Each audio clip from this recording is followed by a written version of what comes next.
तो क्या automatic signal का फेल होना और स्टेशन मास्टर की लापरवाही ही सबसे बड़ी वजह थी इस भयावह ट्रेन हादसे की? इस वक्त हम देख सकते हैं अभी भी पूरे दिन भर राहत और बचाव कार्य जारी रहा।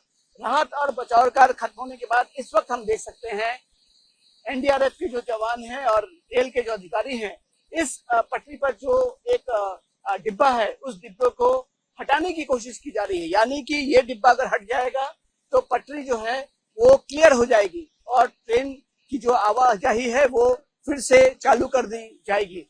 लेकिन जो तथ्य सामने आ रहे हैं वो काफी चौंकाने वाले हैं।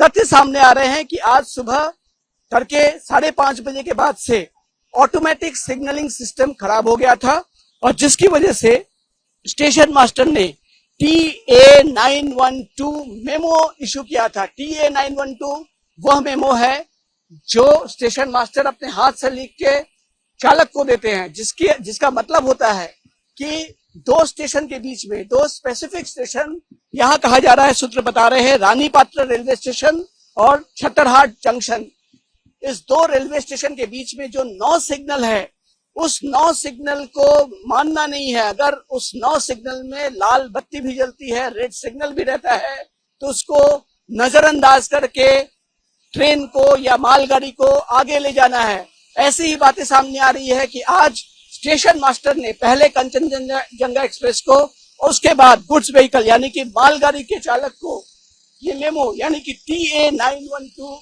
इश्यू किया था, जिसकी वजह से इस पटरी पे दौड़ रही थी कंचनजंगा एक्सप्रेस और इसी वजह से ठीक इस जगह पे कंचनजंगा एक्सप्रेस खड़ी थी।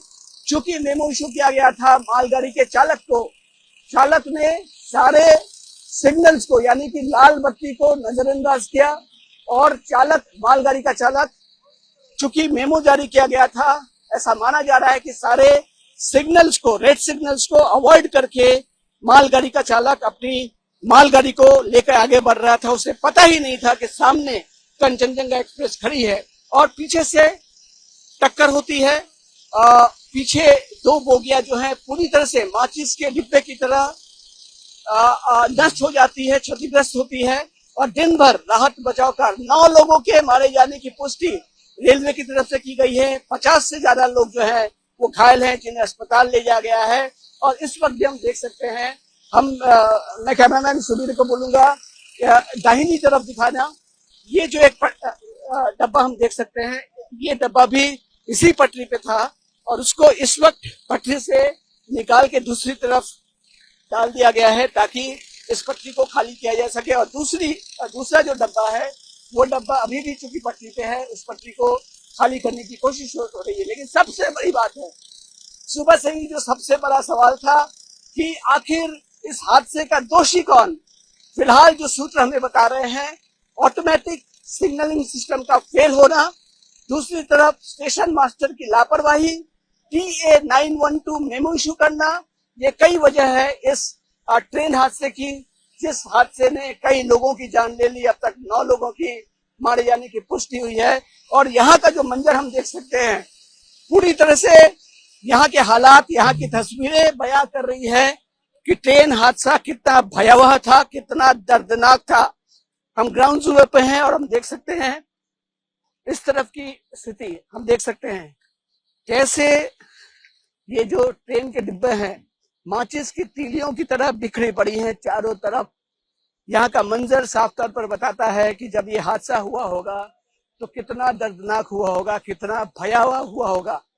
और घंटों लग गए राहत और बचाव कार्य में, जो लोग फंसे थे उनको अस्पताल पहुंचाने में।